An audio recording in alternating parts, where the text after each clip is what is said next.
cómo funcionan ciertas partes de nosotros mismos, pero eso no significa necesariamente que estas distinciones lingüísticas sean existenciales.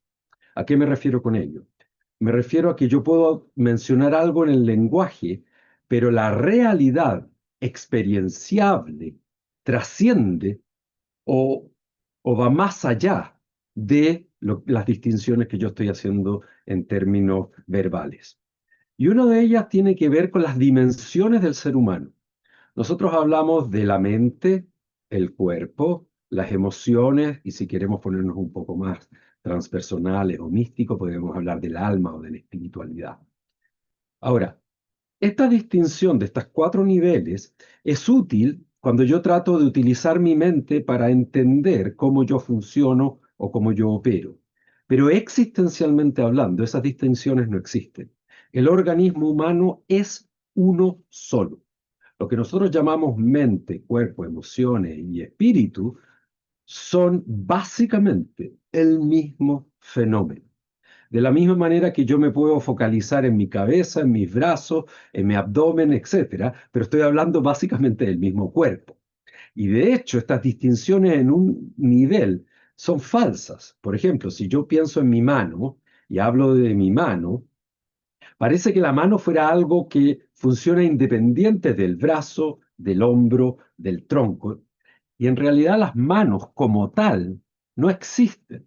No existen como un ente separado. O sea, si yo corto mi mano y la tiro al suelo, parece una mano, pero no es una mano porque no puede cumplir las funciones de una mano.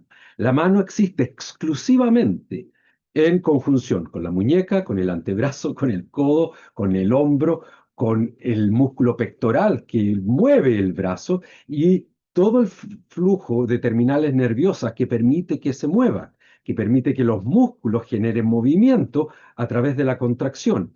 Y estos músculos a su vez están cubiertos por una tela que los envuelve, que se llama fascia, que se coordina con otros músculos, etcétera, etcétera, etcétera. Por lo tanto, históricamente, la forma como las personas dedicadas a entender el funcionamiento humano hicieron el proceso de conocimiento fue a través de la disección. Y esto creo que es importante entenderlo. Es decir, yo fui aprendiendo cómo operaba el cuerpo humano cortando partes y sacando partes. Entonces, yo cortaba la piel, luego cortaba la fascia subcutánea, luego cortaba el músculo y yo llegaba al hueso. Y entre estas unidades funcionales yo me encontraba con las venas, me encontraba con las terminales nerviosas, etcétera, etcétera, etcétera. Por lo tanto, nosotros aprendimos a entender el funcionamiento del cuerpo humano compartimentalizando, es decir, dividiéndolo. Y esto es algo que es clásicamente occidental, tiene que ver con la división para poder comprender, es decir, yo separo y analizo lo que yo veo. Si bien esto es útil en términos de poder mirar y tener acceso a las unidades funcionales de nuestro organismo, en realidad me da la sensación que el hueso, los músculos, las venas, los canales nerviosos, la fascia y la piel existiesen por separado. Y lo cierto es que eso no es realidad. Nada de esto existe por separado. Funcionan todo el tiempo como un todo. Es más, no solo funcionan como un todo, son básicamente la misma dimensión de la experiencia. Por lo tanto, cuando yo hablo de la mente y el cuerpo, es útil hacer esta distinción, porque yo puedo distinguir la subjetividad de lo que son las sensaciones y los movimientos corporales. Pero lo cierto es que no existe subjetividad flotando en el espacio, ni existen movimientos corporales sin subjetividad. Es decir, la distinción entre mente y cuerpo es una falacia lingüística útil si yo quiero entender cómo opera mi organismo, pero absolutamente inútil cuando trato de profundizar en este funcionamiento. O, si quiero ser poético, podría decir que el cuerpo es la parte visible de la mente, de la subjetividad del ser humano. ¿Mm? Pero eso es poesía. La verdad es que nosotros somos una unidad orgánica que funciona, ha funcionado siempre y hasta donde sabemos, funcionará siempre como un todo. Ahora, en nuestra obsesión por la división para entender, nos encontramos con una tradición bastante antigua que viene originalmente de la filosofía griega y específicamente yo, si pudiese hacer un viaje, podríamos hablar de las concepciones de Pitágoras, de Anaximandro, de Aristóteles, de Platón, de Sócrates, que nos hablan de un entendimiento de que existe una subjetividad dentro del cuerpo que es distinta al cuerpo. Es decir, existe una mente, una psique o un alma que es distinto a lo que yo puedo observar en el ser humano. Y una de las cosas más importantes en un nivel de entender es que esta comprensión que viene de la filosofía griega puso dos dimensiones separadamente y en algún nivel en conflicto, que es psique y soma, la mente y el cuerpo. Es decir, son separadas. Pueden funcionar, de acuerdo a la filosofía griega, pueden funcionar en una coordinación, pero esencialmente están separadas. Posteriormente, el cristianismo, la filosofía cristiana, toma de la filosofía griega la noción del alma inmortal y la pone en contraposición a las funciones corporales. A partir de la doctrina de San Pablo, esto se agudiza profundamente haciendo algo que no existía en la filosofía griega, porque en la filosofía griega lo que existía era la división. Con la filosofía y la doctrina cristiana de San Pablo, ya no solo tenemos una división, tenemos un conflicto. Es decir, ocurre una oposición de fuerzas que están en conflicto. La carne, el cuerpo y psique, el alma. ¿Mm? Y de hecho, los fundamentos filosóficos de la filosofía cristiana plantean y hacen un énfasis profundo en que la única forma de poder salvar el alma tiene que ver con luchar en contra de los deseos del cuerpo. ¿Sí? Ese es el principio básico. Uno viene a este mundo a tratar de salvar el alma por 70, 80 años, en esa época era bastante menos, probablemente por no más allá de 50 años, para poder salvar el alma por la eternidad. Por lo tanto, lo único que uno tenía que hacer es mantenerse alejado de los deseos corporales y uno podría vivir el resto de la eternidad en una nube tocando un arpa, cantando aleluya por la eternidad. Ahora, si ustedes me preguntan personalmente, no tengo una idea muy clara a quién se le ocurrió la idea de que eso pudiese ser algo deseable, estar en una nube tocando un arpa por la eternidad cantando aleluya, pero alguien pensó que eso era algo deseable. Ahora, el gran drama de esto, el gran problema de esto, tiene que ver que hoy en día, en las sociedades industrializadas occidentales, me adscriba yo o no a la idea de que el ideal es luchar en contra de las necesidades o deseos corporales para poder salvar a psique, es decir, poner a psique en contra de soma. Yo he crecido en un contexto cultural donde estas nociones están profundamente entremezcladas en la noción que yo tengo de lo que yo llamo la realidad. Y cada uno de nosotros ha crecido en este contexto donde básicamente esta división está simplemente instalada. ¿Sí? Nosotros tenemos que tratar de que nuestra racionalidad nos proteja de los deseos y los impulsos orientados al placer que provienen de las sensaciones corporales. Si yo logro mantenerme en ese camino, básicamente yo voy a ser un ser humano decente. Si no, yo voy a ser totalmente atrapado por los deseos corporales y no voy a tener la posibilidad de convertirme en un buen ser humano. Crea yo eso o no, esté de acuerdo y filosóficamente con ello o no. Ese es el make-up filosófico en el cual nosotros hemos crecido. Y nosotros, como ocurre, presumimos que lo que sea que se nos ha presentado como adecuado como normal, nosotros tendemos a presumir que esa es la realidad. Hace aproximadamente 125 años atrás, un grupo de neurólogos europeos decidieron separar de la filosofía una dimensión de la experiencia y de la experimentación humana que ellos llamaron psicología. La psicología, como nosotros la conocemos hoy en día, aparece en 1879 aproximadamente, con las primeras investigaciones y experimentos que se hicieron en un laboratorio en Leipzig, en Alemania. Previo a eso, la psicología era parte de la filosofía, no era una ciencia. Existía la psiquiatría, que era básicamente aplicar criterios fisiológicos a las perturbaciones de naturaleza mental, pero la psicología como tal no existía.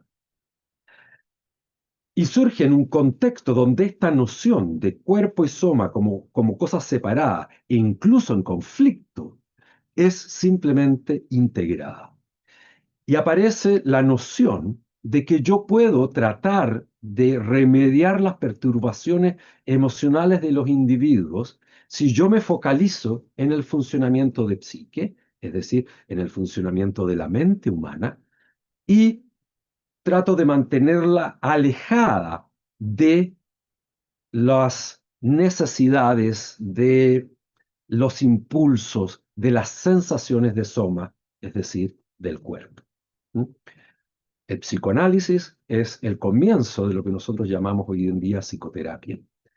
Y la noción básicamente es, yo trabajo con la subjetividad simbólica del individuo, es decir, con su proceso de pensamiento y cómo significa su propia experiencia a través del lenguaje en el mundo de las ideas, y trato de dejar de lado y olvidarme de lo que tiene que ver con las sensaciones corporales. Además, estamos en un contexto que sigue siendo filosóficamente judeocristiano, y como San Pablo lo dijo muy importante, sería mucho mejor que un hombre nunca tocara a una mujer. ¿Sí? Por lo tanto, en el cuerpo hay además una cosa maliciosa que tiene que ver con la búsqueda del deseo y la satisfacción de naturaleza sexual, algo que el cristianismo se ha opuesto directamente a partir de la doctrina de San Pablo. Por lo tanto, no nos metamos con el cuerpo, veamos la representación en el lenguaje y en los símbolos psíquicos de lo que yo llamo sensaciones corporales. ¿Sí? Y esto estuvo bastante, tuvo un éxito, por así decirlo, en términos filosóficos en la Europa de comienzos del siglo XX, hasta que surge el trabajo de un radical revisionista freudiano llamado Wilhelm Reich, que es lo que nosotros consideramos hoy en día el padre de la psicoterapia corporal y del trabajo de desarrollo personal con orientación corporal y emocional. Y es el primer individuo que sistemáticamente desarrolla lo que nosotros podríamos llamar una psicología psicosomática. Es decir, él dice, lo que nosotros llamamos el cuerpo y sus sensaciones no solo no están separadas de la mente, sino que son la expresión visible de lo que nosotros llamamos mente. No son dos unidades funcionales, es exactamente la misma unidad funcional. Y posteriormente, un estudiante y discípulo de él, Alexander Lowen, dijo una frase que a mí me gusta mucho, que dice, nosotros no tenemos un cuerpo, nosotros somos un cuerpo. Y esto es una frase que yo sé que a Maitri le gusta bastante. Somos un cuerpo. Ninguno de nosotros tiene la posibilidad de tener ningún tipo de experiencia, incluso las así llamadas espirituales o transpersonales, en ningún otro lugar que no sea en nuestro cuerpo. Nosotros no tenemos un cuerpo, somos un cuerpo. Yo no puedo dejar el cuerpo en la casa e irme a trabajar durante el día y volver y recogerlo en la tarde. Eso no es posible. Cada vez que hay sensación de cualquier tipo, hay sistema nervioso involucrado. Por lo tanto, a partir de aproximadamente 1935 surge una escuela de terapia que busca focalizarse en cómo yo puedo trabajar con la subjetividad del individuo, no solo desde lo simbólico, no solo desde la representación que el individuo hace de su propia experiencia en el lenguaje, sino desde un mundo que ocurre bajo la conciencia. bajo lo que la mente es capaz de darse cuenta, que es el mundo de las sensaciones y las emociones encarnadas en nuestro cuerpo. ¿Mm? Ahora, esto surge, pero no tiene mucho éxito. Debo ser honesto en ese sentido. Y no tiene mucho éxito, básicamente porque va en contra de toda la filosofía en la cual nosotros estamos imbuidos. O sea, el cuerpo es el templo del demonio, y sobre todo para los hombres heterosexuales, el cuerpo de la mujer. No sé si ustedes alguna vez vieron esa película de Walt Disney sobre el jorobado de Notre Dame y lo que sufría el párroco de la iglesia de Notre Dame torturándose a sí mismo por las sensaciones que le producía el mirar el cuerpo de esta gitana que bailaba salvajemente, ¿sí? En todo el Medio Oriente, el cuerpo de la mujer se le considera como la puerta al infierno, por eso es que las convierten en buzón y las completamente cubren para que no produzcan sensaciones en los hombres, digamos. Porque evidentemente desde esta perspectiva esto jamás es responsabilidad del hombre, es la mujer la que produce esa sensación, el hombre no tiene absolutamente nada que ver en esto. ¿Mm?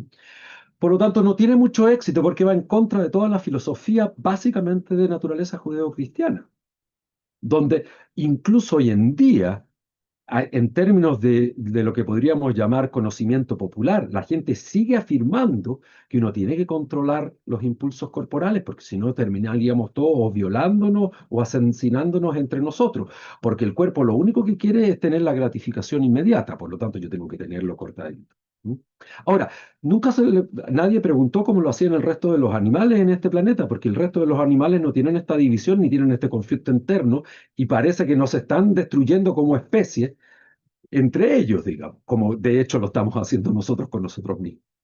Por lo tanto, no tuvo mayor éxito y existía siempre el temor de que si yo trabajo con el cuerpo, ¿qué hago con las sensaciones y los deseos de naturaleza sexual? ¿Qué hago con eso dentro de la relación terapeuta-paciente? ¿Qué es lo que hago yo con eso dentro de la relación facilitador-cliente? Es decir, habría toda una ventana de la gente prefería no meterse para allá, ¿sí? No solo eso, además esto surge, lo que nosotros llamamos psicoterapia, surge en contextos culturales que son altamente individualistas, básicamente germánicos o anglosajones, donde la cosa, por ejemplo, latina que tiene que ver con el tacto no está presente, no es parte de la cultura. Por lo tanto, la idea de tocar el cuerpo del otro era un gran tabú. De hecho, Sigmund Freud, el padre del psicoanálisis, estaba absolutamente en contra, incluso de que uno se saludara con la mano, porque podían haber algún tipo de sensaciones, digamos. ¿Y qué hago yo después con eso? Por lo tanto, no tuvo mucho éxito, pero hubo un par eh, de terapeutas, de psicólogos, de psiquiatras que decidieron seguir trabajando en esa línea. Y lo que se dieron cuenta era, primero, que psiquisoma era una unidad funcional, es decir, lo que nosotros llamamos psicología y corporalidad son básicamente exactamente el mismo fenómeno. No solo eso, yo puedo hacer un muy buen análisis y una muy buena interpretación del mundo psicoemocional de un individuo simplemente mirando la disposición de su aparato motor, es decir, mirando la disposición de su musculatura. Yo puedo mirar el cuerpo de una persona y me puede dar una muy buena idea cuál ha sido la historia emocional de este individuo. ¿Mm? Alexander Lowen, discípulo de Wilhelm Reich, decía, el cuerpo es la historia congelada del individuo. ¿Por qué? Porque cuando yo tengo sensaciones de naturaleza emocional, yo utilizo mi cuerpo de una manera. Y el utilizar mi cuerpo de una manera va haciendo que ciertos grupos musculares se utilicen más que otros. Por lo tanto, mi cuerpo va moldeándose a partir de cómo yo, como individuo, trato de buscar el placer y rehuir el dolor, que son las dos orientaciones básicas de absolutamente todos los organismos vivos. El placer es el premio que me da la naturaleza por repetir conductas que sostienen la vida, y el dolor es la alerta que me da la naturaleza respecto de la posibilidad de daño a la integridad del organismo. Por lo tanto, esta orientación básica, buscar el placer y rehuir el dolor, organiza la experiencia humana. Y cada individuo, dependiendo de las experiencias que tiene tempranamente en la infancia, va organizando su experiencia de una manera única y distinta al individuo que está al lado. Por lo tanto, los terapeutas se dieron cuenta que al observar esta unidad funcional, yo podía hacer interpretaciones sobre el mundo psíquico del individuo sin ni siquiera tener la necesidad de hablar con el individuo o perderme en el discurso verbal o las representaciones que este individuo hacía en el lenguaje de su propia experiencia. Yo podía mirar el cuerpo y yo sabía quién este individuo era en términos de sus defensas psíquicas, en términos de su búsqueda del placer y de huida del dolor, qué tipo de experiencias había tenido y a qué edad, y qué tipo de estrategias de supervivencia emocional este individuo había desarrollado para tratar de sufrir lo menos posible. Nuevamente, gran parte de estos estudios se hicieron con mucha investigación empírica, pero seguía sin ser algo particularmente popular. ¿Por qué? Porque está el tabú del cuerpo, el templo del demonio, está la preponderancia de la racionalidad, de la representación de la experiencia en el lenguaje por sobre las sensaciones. ¿Mm? Les recuerdo que uno de los grandes baluartes europeos, sobre todo a finales de 1800, a finales de la era victoriana, era esta noción del ser humano racional. El ser humano es un ser racional y de hecho el mundo estaba dividido entre los individuos racionales, los europeos, teóricamente, y los salvajes, ¿sí? De hecho, incluso famosos antropólogos que hacían estudios, por ejemplo, en las islas del Pacífico Sur. Estoy pensando en este momento en el antropólogo polaco Branislaw Malinowski, cuando estudió, por ejemplo, eh, todo el comportamiento sexual de las tribus Triobrands del Pacífico Sur. El nombre que él le puso a su libro era The Sexual Life of Savages, o sea, la vida sexual de los salvajes. ¿Quiénes son los salvajes? Los que no están controlados por la razón. ¿Ah? Los europeos eran seres racionales. Ahora, ustedes podrán entender que si alguien mira un poco la bestialidad que hicieron en Latinoamérica, digamos, su comportamiento se aleja bastante de lo que uno pudiese considerar un comportamiento racional, incluso bajo sus mismos estándares. Pero bueno, entonces está esta noción de los salvajes, ¿me entiendes tú? Que viven guiados por los deseos del cuerpo y los seres racionales que somos capaces de reprimirlo y tratar de disminuir la vitalidad en nosotros para podernos integrar a la sociedad. Y en general, la terapia se focalizó básicamente en la interpretación del mundo psíquico a través del lenguaje. ¿Mm? Habían aspectos prácticos que estaban a favor de eso. Es mucho más fácil sentarme a conversar con un ser humano acerca de algo que trabajar con su cuerpo. Necesito un espacio adecuado para trabajar con el cuerpo. Necesito sacar las sillas, necesito sacar las mesas, necesito tener ropa más cómoda. En cambio, yo puedo hablar con un tipo empaquetado, con terno y corbata, sentado en una silla. Y estaba esta sensación también del acerca de, o sea, el terapeuta y el paciente hablaban de un algo, que era el mundo íntimo, psíquico del paciente, donde los dos individuos estaban hablando acerca de un algo, su sufrimiento. De hecho, la pregunta más habitual en este contexto, en lo que podríamos decir una clásica terapia conversacional, era ¿cuál es su problema? ¿Qué lo trae por acá? ¿Mm?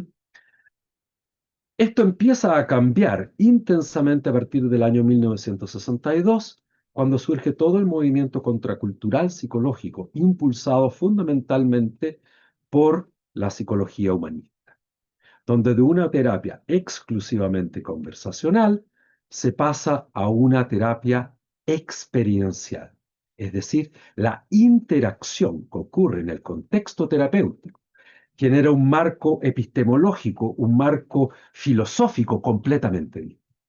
Ya no somos tú y yo hablando de un algo, sino que somos tú y yo teniendo una experiencia que es propuesta usualmente por el terapeuta para que tú puedas descubrir algo respecto de ti.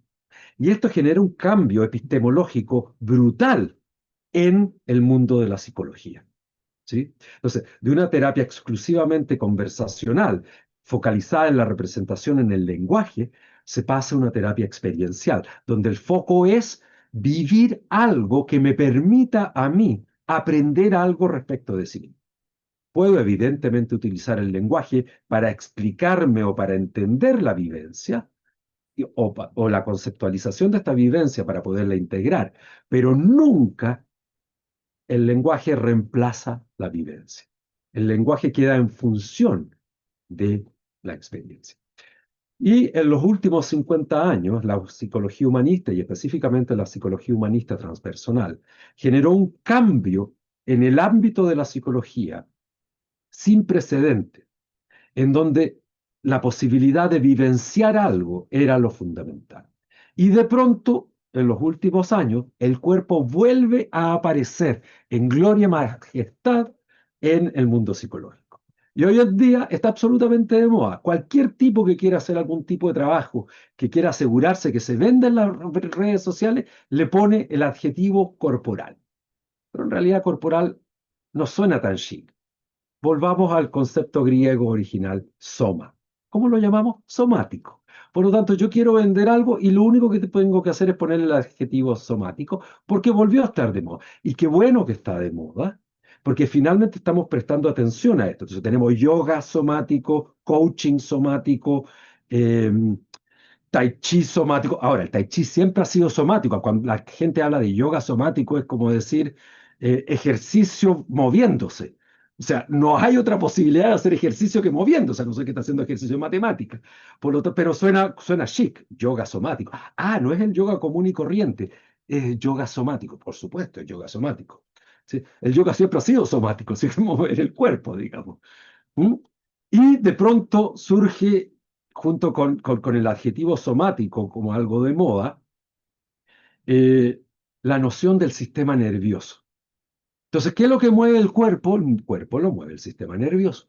Ajá. Entonces, vamos a trabajar con el sistema. ¿Y qué hacemos con el sistema nervioso? Tratamos de calmarlo si está alterado. Lo regulamos. Ajá, entonces vamos a regular el sistema nervioso. Y lo que hoy día está de moda es la cosa somática con la regulación del sistema nervioso. ¿Qué quiere decir eso? Que voy a tratar de calmar al individuo respecto de sus procesos de angustia, ansiedad o de disociación o congelamiento emocional. Entonces, desde esta perspectiva, nos encontramos hoy en día con un lugar que es extremadamente fértil para poder revisitar conceptos que, como decía, tienen más de 100 años de antigüedad, pero que no estaban particularmente de moda. Ahora, como todas las modas, tiene cosas que yo considero positivas y hay cosas que bordean en lo ridículo. Y tiene que ver con el reduccionismo y la simplificación de los procesos psicoemocionales. Yo miro en las redes sociales muchas veces como todo el mundo está proponiendo regular el sistema nervioso y mantenerlo regulado. Y el problema es que yo no puedo tener el sistema nervioso regulado todo el tiempo como la gente lo entiende, a no ser que yo entienda la regulación del sistema nervioso como un proceso psicodinámico, o sea, como un proceso psicológicamente dinámico. Es decir, si entendemos la desregulación como una desorganización de la experiencia que precede una reorganización de la experiencia, que a su vez precede una desorganización de la experiencia, entonces no habría problema. Pero si yo entiendo la regulación del sistema nervioso como un proceso estable, es mucho más fácil tomarme un clonazepam. O sea, en ese sentido, eh, el sistema nervioso se nutre de un proceso dinámico de organización y desorganización de la experiencia. Es imposible tener el sistema nervioso total y absolutamente regulado todo el tiempo, como la gente se imagina. Si yo ocupo nuevamente la palabra regulación, entendiéndolo como un proceso dinámico, no hay problema. Entonces, con lo que nosotros nos encontramos hoy en día, afortunadamente es una revaloración de respecto de cómo los procesos que yo llamo subjetivos o emocionales, que vuelvo a repetir que no están separados, se manifiestan corporalmente. ¿Mm? Y volviendo al título que le dio Maitri a esta masterclass, en el sentido de que el cuerpo desbloquea lo que la mente no puede.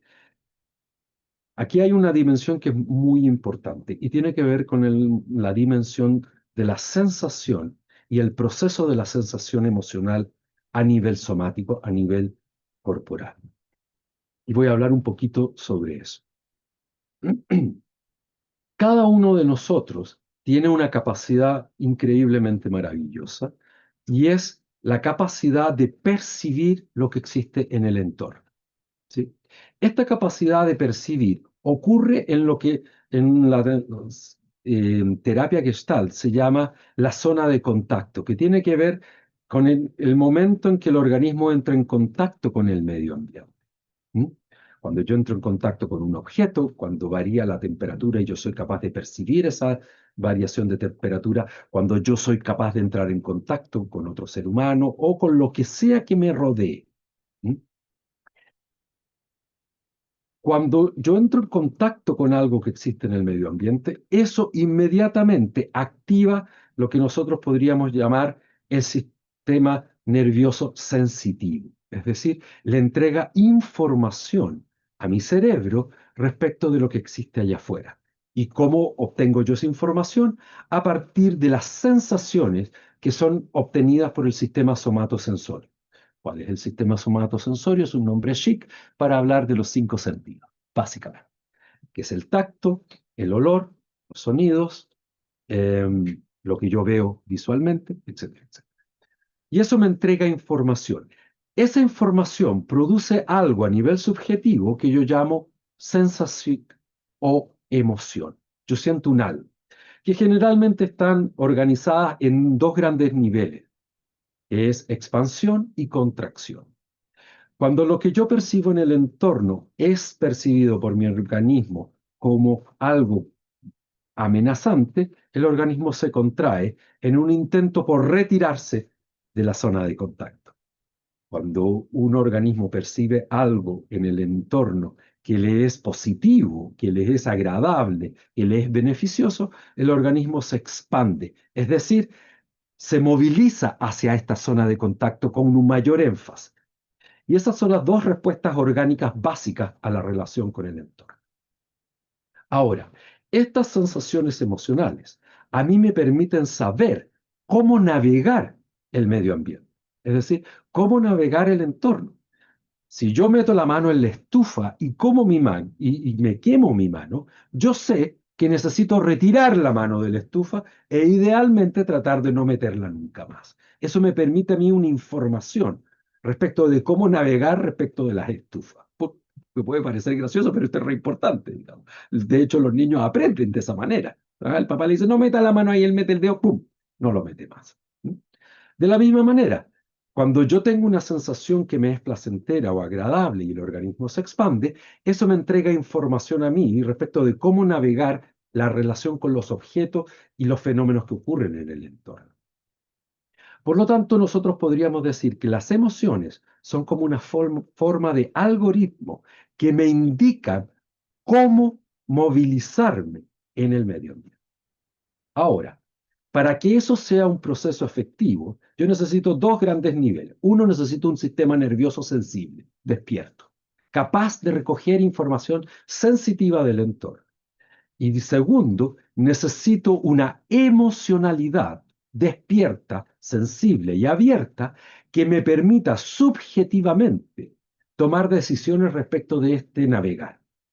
Ahora, el gran problema, y esto es algo que se dio cuenta Wilhelm Reich hace 100 y tantos años, fue que la mayoría de nosotros, a partir de las experiencias difíciles que hemos tenido a lo largo de nuestra vida, no voy a ocupar acá la palabra traumático, porque de nuevo tenemos un nuevo concepto que está absolutamente de moda, que es el concepto de trauma. Y ahora todo es trauma, y efectivamente mucho es trauma, pero no todo es trauma.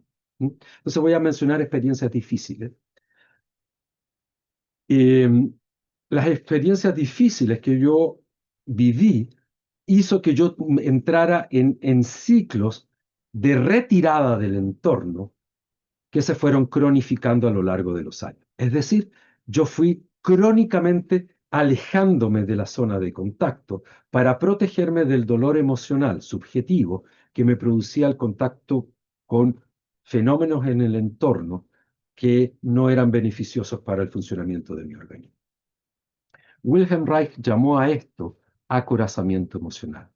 Y una de las características de esto tiene que ver con la desensitivación del sistema nervioso, la insensibilización emocional. Es decir, yo fui perdiendo la capacidad de sentir momento a momento lo que me está ocurriendo en relación con el entorno. Este acorazamiento emocional hizo que yo me separase de la posibilidad de sentir y expresar las emociones que yo estaba sintiendo momento a momento. En un principio, una medida de emergencia, para situaciones complejas, difíciles o traumáticas, pero que se fueron cronificando a lo largo del tiempo, sobre todo al estar constantemente en contextos vinculares tempranos en mi infancia y emocionalmente dañinos. Por lo tanto, yo me fui, y la mayoría de los individuos en las sociedades industrializadas occidentales, nos fuimos acorazando emocionalmente. Es decir, disminuimos la capacidad de sentir y bloqueamos la capacidad de expresar y externalizar esas sensaciones. Ahora, uno de los funcionamientos básicos del sistema nervioso tiene que ver que la homeostasis, el equilibrio, el balance, o la palabra que se utiliza tanto de moda hoy en día, la regulación, ocurre a través de un proceso que está fisiológicamente determinado, que es la externalización de los procesos internos, es decir, la expresión de lo que está ocurriendo adentro. Y el organismo humano opera así tanto a nivel fisiológico como a nivel psicológico. Es decir, y esto es un ejemplo gracioso que yo doy muchas veces y tiene que ver con, si yo como, yo necesito ir al baño. ¿Sí? Esto es un entendimiento básico. Ninguno de nosotros nunca ha dicho, ¿sabes qué? No voy más al baño, no me gustó esta cuestión, encontré demasiado cochino, así que no voy a ir más al baño. No, porque entiendo que si como, necesito cagar, perdonando mi francés. Es un entendimiento básico, ¿sí? Pero emocionalmente, que obedece exactamente el mismo principio, el condicionamiento cultural me dijo que yo podía sentir cosas y todo iba a estar fantásticamente si yo simplemente bloqueaba la externalización, es decir, la expresión. Evidentemente que no solo no está fantástico, porque el organismo no sabe qué hacer con él. El organismo funciona, de acuerdo al trabajo de Wilhelm Reich y sus discípulos y estudiantes, en un proceso constante de carga y descarga, es decir, un proceso de energización, lo que se llama un proceso ergotrópico del sistema nervioso, y un proceso tropotrópico o un proceso de equilibrio o de descanso del sistema. Ahora, ¿cómo el sistema descansa? ¿Cómo se activa el sistema parasimpático? A partir de la externalización, de la expresión, de la descarga de los procesos de energización. Es decir, la energía que es cargada, la energía que circula y la energía que es descargada necesita estar equiparada. Si existe más carga que descarga, el organismo se va fuera de balance. Y la mayoría de nosotros, en las sociedades industrializadas occidentales, estamos fuera de balance. Pero no lo sabemos. ¿Por qué no lo sabemos? Porque el sistema nervioso siempre trata de mantener una sensación de estabilidad. Y tiene dos posibilidades de tener esa sensación de estabilidad. Una al máximo potencial, que es expresando las emociones que yo siento, llorando si estoy triste, poniendo límites si siento rabia, externalizando la agresión si la siento, temblando de miedo si siento miedo y muerto de la risa si yo me siento extremadamente contento, que son procesos de externalización, al máximo potencial o bien al mínimo potencial, que es me insensibilizo a tal nivel que me siento en balance, pero no tengo la sensación de que hay algo que me falta. Porque el sistema nervioso siempre trata de generar una sensación homeostática, es decir, una sensación de equilibrio. Uno Y uno puede distinguir los individuos que están en balance en ambos niveles. Al máximo potencial, uno ve un ser humano vital, vivo, disponible, con un cuerpo suelto, gentil, activo, con ojos brillantes. Y en el otro es un individuo quizás quieto, pero sus ojos no tienen brillo. La sensación es de que no es un individuo vivo. Es un individuo normalmente socializado y, como decía un amigo por ahí, que se suicidó a 80 años plazo. O sea, en vez de pegarse un tiro en una edad, decidió desensibilizarse hasta que finalmente, cuando se murió, los otros, sus parientes o amigos dijeron, bueno, finalmente está muerto, ahora esto es legal, pero este tipo ya 40 años vegetando, digamos, o sea, dejó de estar vivo hace mucho tiempo, ¿sí?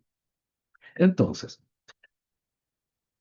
el acorazamiento emocional no le permite al organismo poder volver a balance, pero como yo estoy insensible, no soy sensible al hecho que estoy insensible. Por lo tanto, me siento normal. Y miro a mi alrededor y veo todos los individuos normalmente socializados y no conozco a nadie que funcione de otra manera. Por lo tanto, presumo que así es la vida. ¿Sí? Y a partir de ese presumir que así es la vida, la mayoría de los individuos en nuestras sociedades viven una vida bastante plana. Y la gente sabe, o sea, tiene la sensación después de haber trabajado todo el día, de haber hecho lo que se suponía que iba a estar bien, haber estudiado, haberse casado, haber tenido hijos, haberse comprado un auto, a ver si se pudieron comprar una casita en la playa, si no la arriendan de repente. Y cuando llega el final de la noche, yo estoy solo en mi habitación mirando el cielo raso y digo, ¿y esto era? Y eso es todo. De esto se trataba la cosa. Hice todo lo que se suponía que tenía que hacer y aquí estoy, con una sensación de bob. Pero bueno, miro a mi padre, miro a mi madre, miro a mis hermanos, miro a mis amigos y están todos lo mismo. Bueno, excepto el fin de semana cuando están drogados o borrachos como ranas, digamos, o haciendo cualquier cosa, mientras yo miro el celular ahí viendo reels. Bueno, quizás si me compro un, no sé, un all inclusive y me voy a Cancún, y ahí estoy en Cancún con el daiquiri en la mano, viendo el mar turquesa, la arena blanca, y digo, hoy todo se parece igual que en la foto que me mostró la gente de viaje, no siento nada. Ah, pero mis niños están sanos.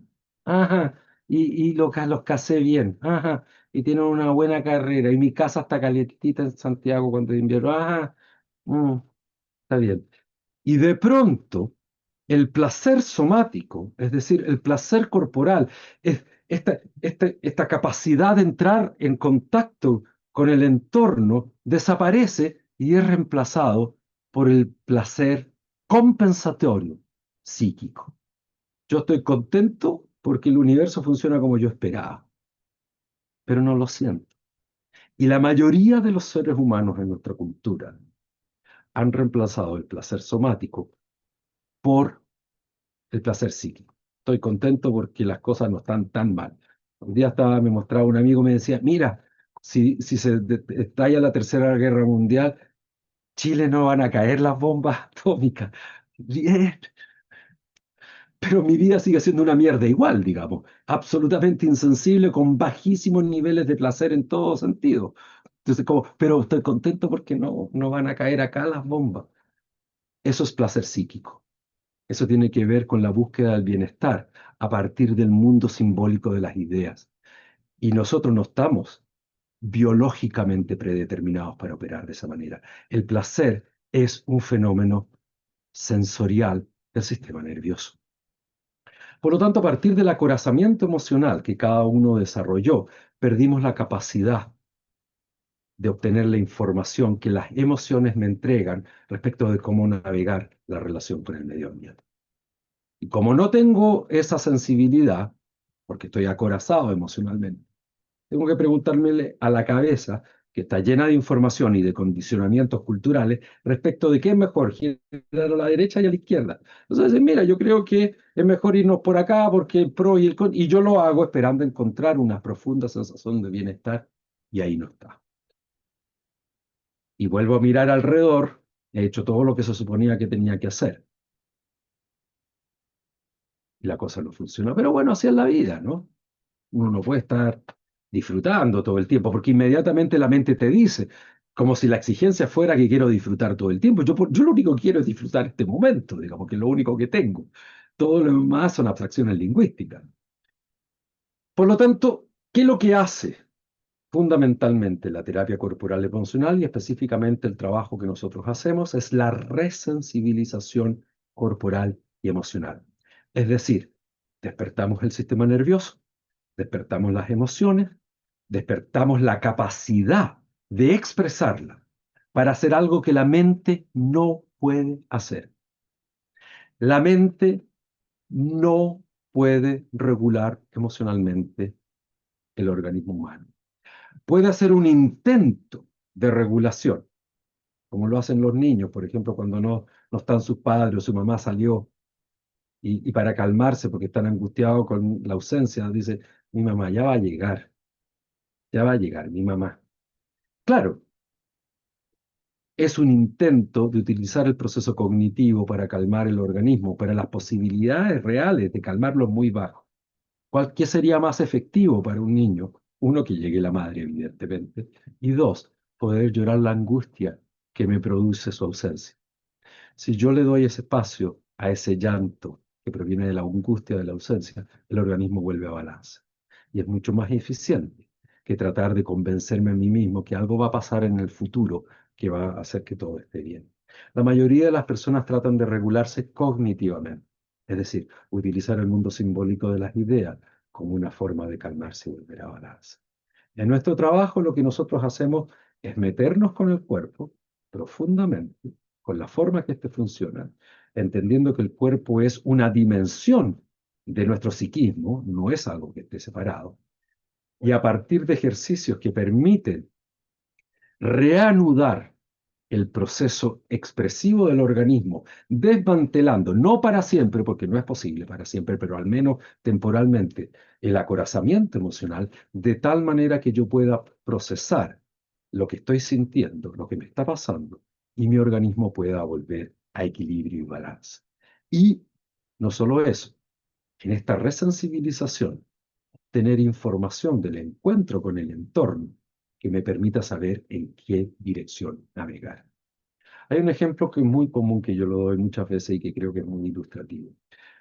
La forma como la mayoría de los individuos opera es como si, por ejemplo, alguien me preguntara y me dijera, oye, ¿cuál es tu pareja ideal? Y yo le doy, pero la más detallada lista en aspectos emocionales, vinculares, relacionales, gustos, corporales. O sea, imagínense la lista más acabada que ustedes pudiesen hacer.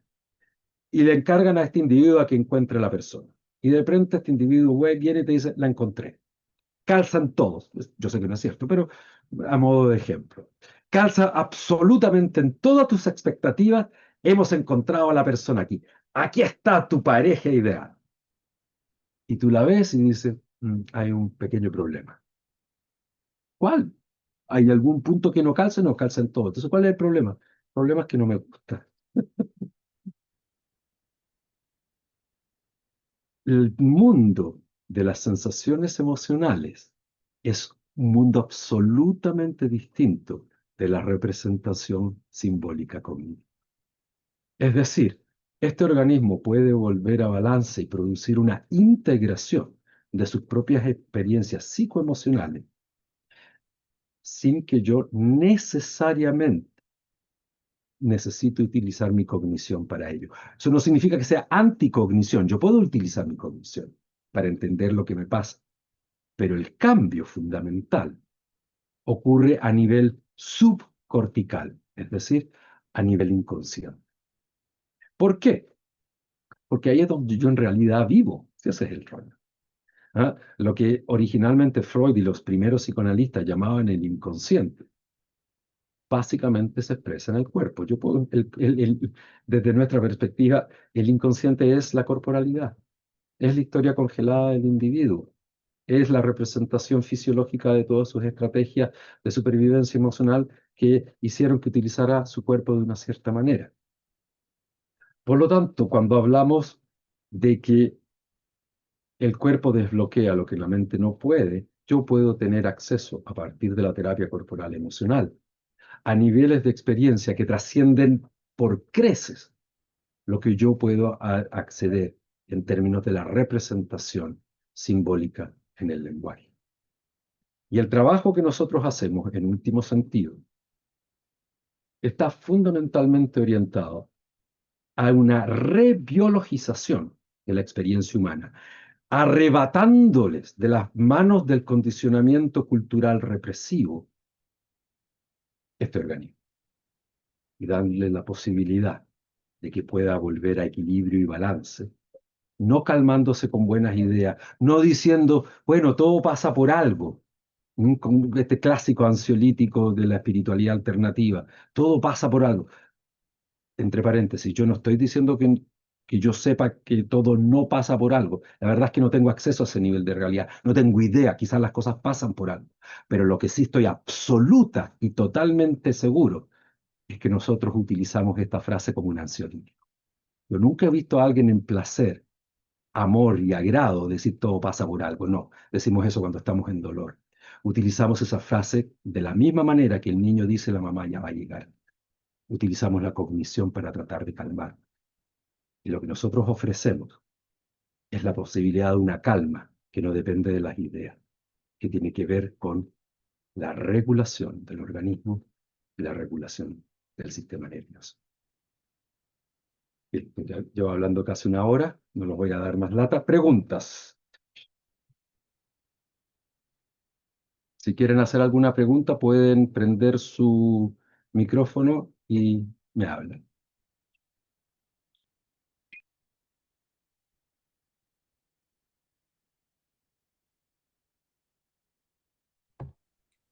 ¿No? Bueno, ¿No hay ninguna? como nadie se atreve, yo te voy a hacer una pregunta. Ok. Me gustaría si podéis profundizar solo un minutito más en esto de la regulación del cuerpo, Sí. el círculo de carga-descarga, como yo lo Mm. entiendo, pero me gustaría que lo explicarais en un lenguaje mucho más cercano. ¿Qué significa la carga? ¿Qué significa la descarga? ¿Qué pasa Ok. cuando yo estoy con un estrés crónico? ¿Cómo Mm. lidio con mi estrés crónico? Porque hoy día el estrés crónico es empastillarme, dejar de Sí. sentir, ¿cachai? La fórmula que hemos aplicado en nuestra sociedad para no estar mal o no estar estresados es dejar de Mm. sentir. Sí. Entonces, ¿cómo vuelvo a la regulación en palabras como cotidianas? ¿Cachai? ¿Qué significa Mm. descarga? A ver, lo primero que yo tengo que entender que el estrés es un intento del cuerpo de hacer algo, del organismo, básicamente, de hacer algo en relación con el entorno. Tiene que ver con motilidad, tiene que ver con movimiento. Es decir, sube la metabolización de oxígeno, el organismo moviliza la energía hacia la musculatura esquelética, hacia las piernas, los brazos, la mandíbula, para generar una acción. ¿Por qué? Porque nuestro sistema nervioso evolucionó para hacer frente a peligros reales que existían en el entorno. O sea, si había un tigre que me venía a comer, efectivamente yo necesitaba energizar este cuerpo para poder arrancar o en el mejor de los casos, si el tigre no era muy grande, poder luchar en contra de él. Por lo tanto, nuestro organismo lo que hace es se energiza para generar movimiento.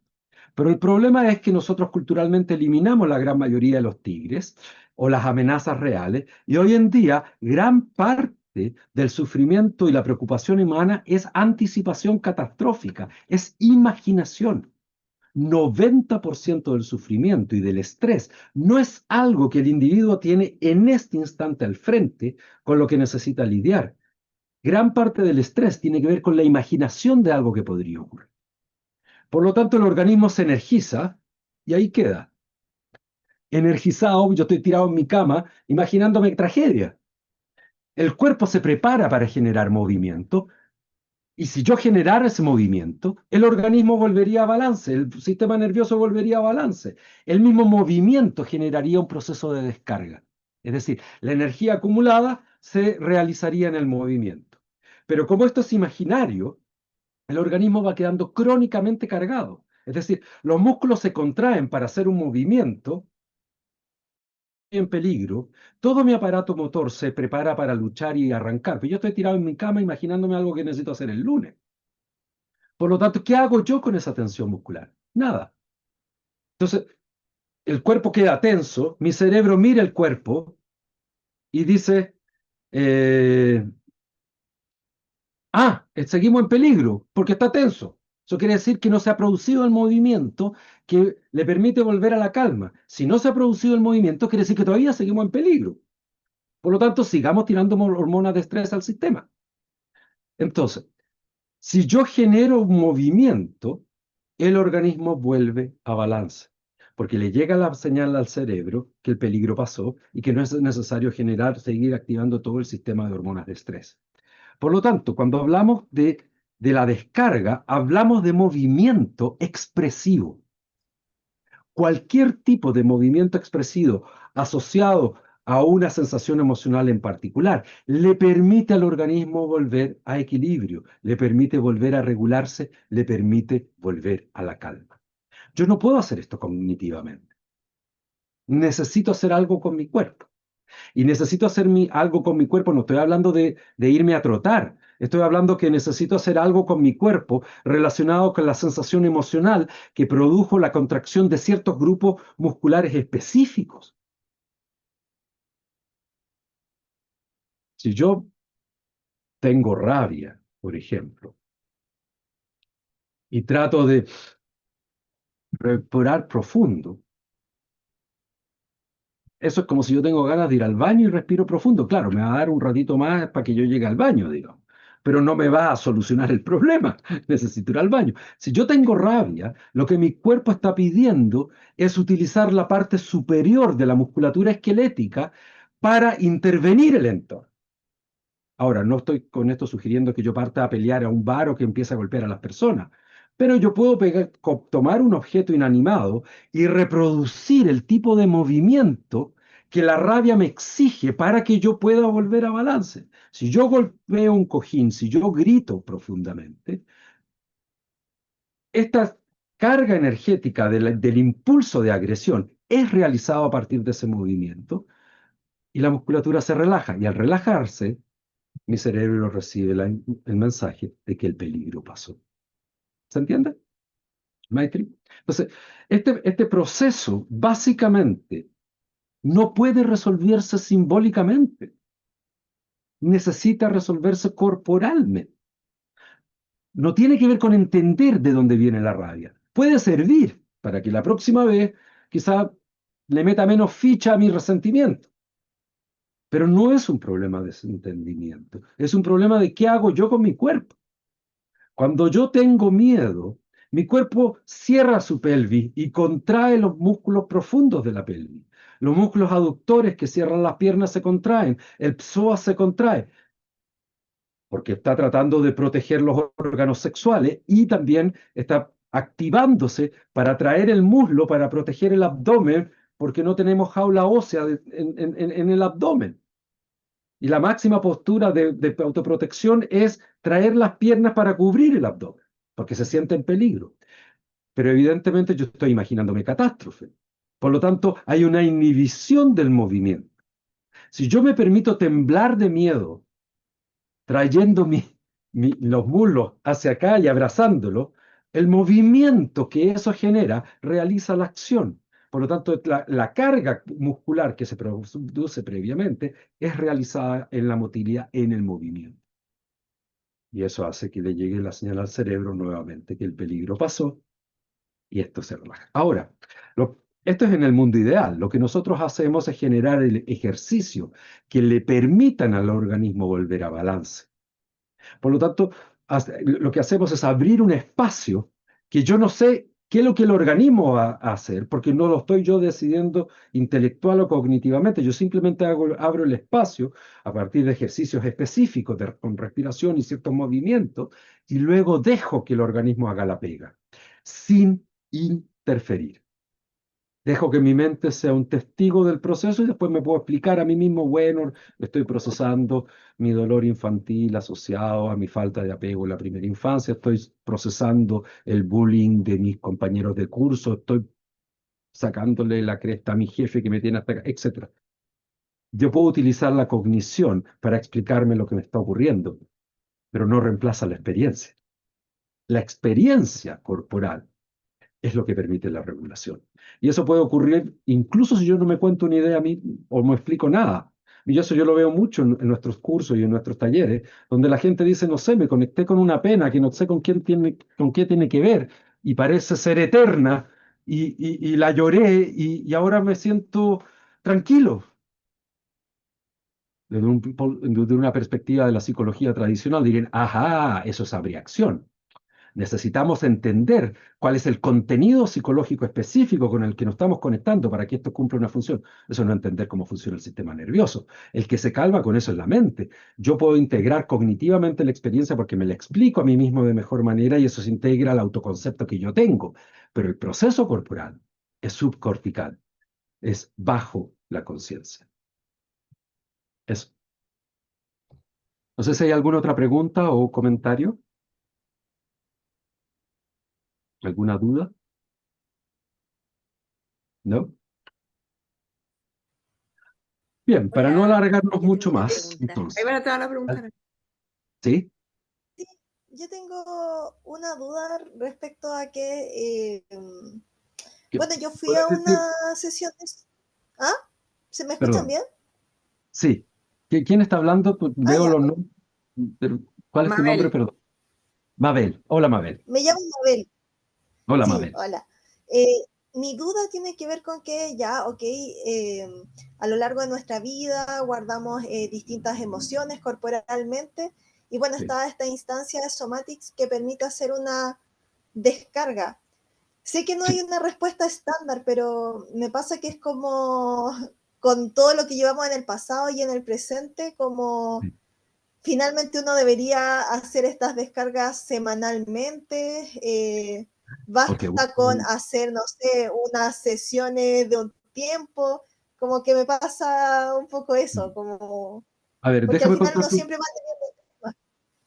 Idealmente, uno debería no interferir en el proceso entre sensación y expresión. Estoy hablando idealmente. Me siento triste, lloro. Tengo rabia, busco un contexto donde yo pueda, en objetos inanimados, descargar este impulso agresivo. O sea, idealmente, mi idea no es tener a las personas en terapia corporal emocional el resto de su vida ni en la eternidad, sino entregarle herramientas que le permitan gestionar esto en su cotidianeidad.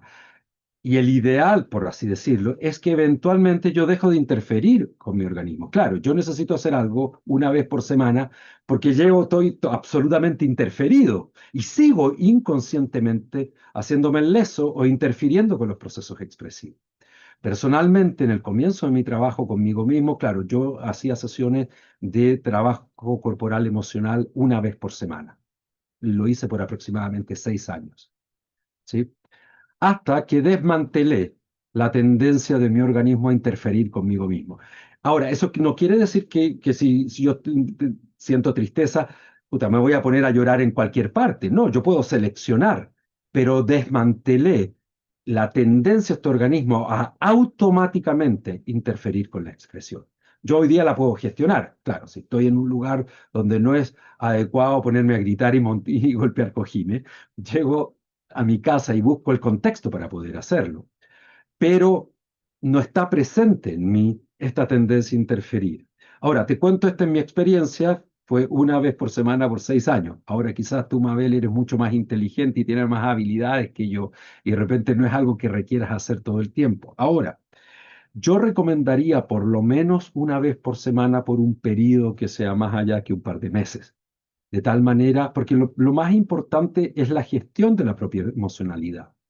Y esto también tiene que ver, aunque parezca curioso, con ser capaz de gestionar la propia interferencia. O sea, cuando yo estoy en un contexto donde considero que no es adecuado expresar mis emociones, evidentemente que yo tengo que interferir con algo que el organismo está tratando de hacer.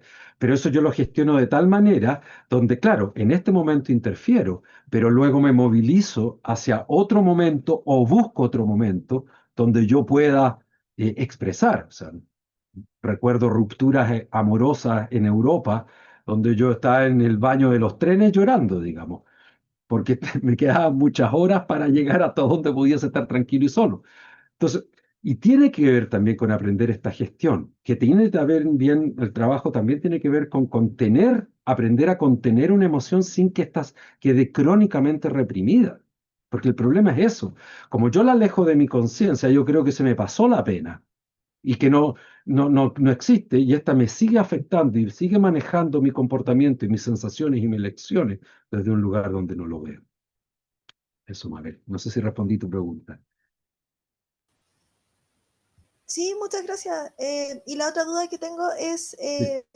¿este tipo de terapia es recomendable como para cualquier situación de salud mental o hay No, algún tipo, a lo no, mejor, no. de trastorno, patología? Si es que Sí, usamos ese término, que sí, es sí, mejor sí, no sí. aplicar una terapia corporal. A ver, todo proceso de desacorazamiento emocional requiere ciertas condiciones psíquicas básicas, y una es una sólida sensación del yo. Es decir, personas que tienen sensación muy difusas del yo o que tienen algún tipo de patología psiquiátrica, este no es el trabajo más adecuado. Este es un trabajo que creció y se desarrolló pensado en neuróticos normales, con ganas de crecer, desarrollarse y de resensibilizarse. Ahora, esto no significa que no se pueda hacer trabajo corporal con personas que tienen patología psiquiátrica, pero el énfasis no está en la descarga.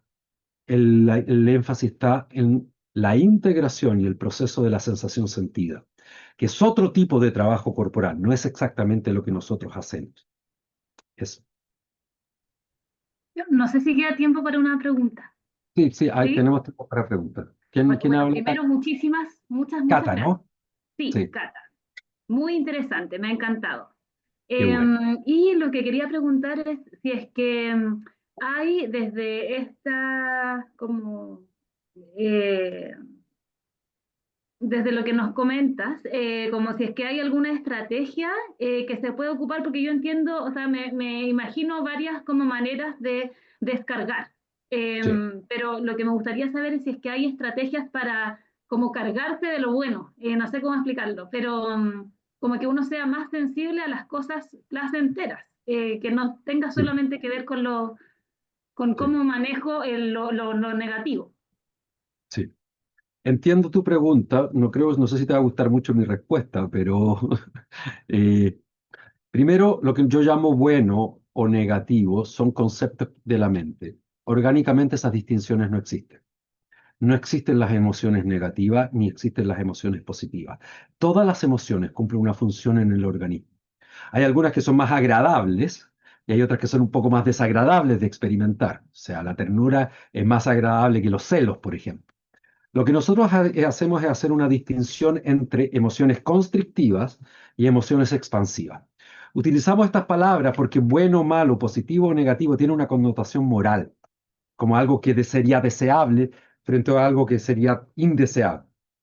Cuando yo me pongo en ese paradigma, yo voy a rechazar aquello que yo considero indeseable. Y efectivamente, como tú preguntas, existe una manera para ampliar la capacidad de sentir respecto a emociones expansivas y placenteras, y es involucrarse profundamente en las constrictivas. Es decir, si yo quiero aumentar mi capacidad de experimentar placer, tengo que darme permiso para sentir profundamente el dolor emocional, porque el organismo no puede acorazarse segmentadamente. O se abre o se cierra, pero yo no puedo elegir. Y cuando yo me abro a todo. Y cuando yo me cierro a todo. O sea, si yo me cierro al dolor, yo me cierro al placer, porque es básicamente la misma experiencia en polos opuestos. ¿Sí? Entonces, es como la gente que dice, porque ha tenido malas experiencias afectivas, sabes que yo no me voy a abrir más al amor. Claro, si yo me cierro, probablemente nadie me va a hacer sufrir, pero nadie me va a hacer feliz tampoco. Por lo tanto, la forma de ampliar la capacidad de sentir emociones expansivas es involucrarme profundamente con las emociones constrictivas. Eso. Y de hecho te puedo dar un dato al respecto. Si yo reprimo la rabia, disminuye mi capacidad de experimentar amor. Si yo reprimo el dolor emocional, disminuye mi capacidad de experimentar placer. Y si yo reprimo el miedo, disminuye mi capacidad de confiar. Por lo tanto, si yo quiero confiar, sentir placer, sentir amor, necesito permitirme sentir miedo, dolor emocional y rabia. No sé si hay alguna otra pregunta o comentario. ¿No? Bien. Entonces, les voy a dar algunos datos prácticos que creo que son importantes. Tengo acá anotado un par de cosas. Eh, lo primero es que en este momento estamos nosotros comenzando en agosto en Pucón una formación de terapeutas corporal emocional que pueden ser tomadas en dos modalidades. Una para formarse como terapeuta o simplemente como un proceso de desarrollo personal para personas que quieran experimentar esto, donde hay mucho trabajo práctico y mucha teoría también, que va acompañando, que me permite a mí entender lo que me va pasando. Y esta parte con un intensivo entre el 11 y el 17 de agosto. Y estamos en este momento haciendo todo el proceso de periodo de entrevistas. ¿Mm?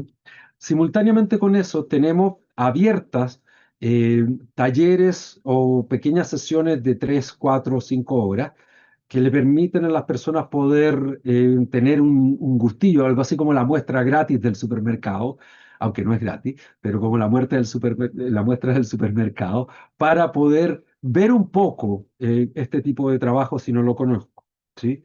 Y tenemos, por ejemplo, en Temuco una inmersión emocional el sábado 21 de junio, tenemos en Concepción el 28 de junio y tenemos también el 5 de julio y el 2 de agosto en Pucón procesos de estos talleres cortitos que llamamos inmersión emocional. También en Santiago tenemos, y permítame buscar la información, ¿no? Tenemos también lo que nosotros llamamos talleres de introsomatic, que son talleres también abiertos de 4 horas para personas que quieran saber sobre nuestro trabajo y se hacen acá en Santiago en el centro experiencial. Y tenemos, el próximo es el sábado 5 de julio a las 3 de la tarde, el 2 de agosto, el 5 de septiembre, el 3 de octubre, el 7 de noviembre y el 19 de diciembre. En este momento nosotros no tenemos en Santiago formaciones o procesos abiertos, excepto estos talleres de Introsomatic, pero el proceso que estamos haciendo en Pucón es exactamente la misma formación que estamos haciendo en Santiago y es la misma formación que estaremos haciendo el próximo año en Colombia, y menciono esto porque esto va a ser también enviado a Colombia. Solamente los formatos son distintos. En Pucón son intensivos de 7 días y en Santiago es un fin de semana por mes, pero es básicamente la misma formación, ¿sí? Así que está todo el mundo invitadísimo a venir a experimentar estas cosas. Soy un convencido que uno tiene que tener la posibilidad de experimentar por sí mismo, no solo creer a este tipo que está hablando acá, que parece tener buenas habilidades lingüísticas y que habla bonito y claro, sino tener la posibilidad de que esta masterclass sea una forma de invitación y seducción para que ustedes puedan experimentar con este tipo de trabajo, que a muchas personas, algunas que veo acá, en muchos sentidos les ha cambiado la vida, incluyéndome a mí, digamos. Que esto no es algo que yo aprendí en libros, sino que ha tenido que ver con una formación práctica de muchos años y también con mi propio proceso de crecimiento y desarrollo personal. Eso. ¿Se me olvida algo que decir, Maitri? No, perfecto. Gracias, Ok. Vic. Quiero darte las gracias por tu tiempo y por venir y compartir.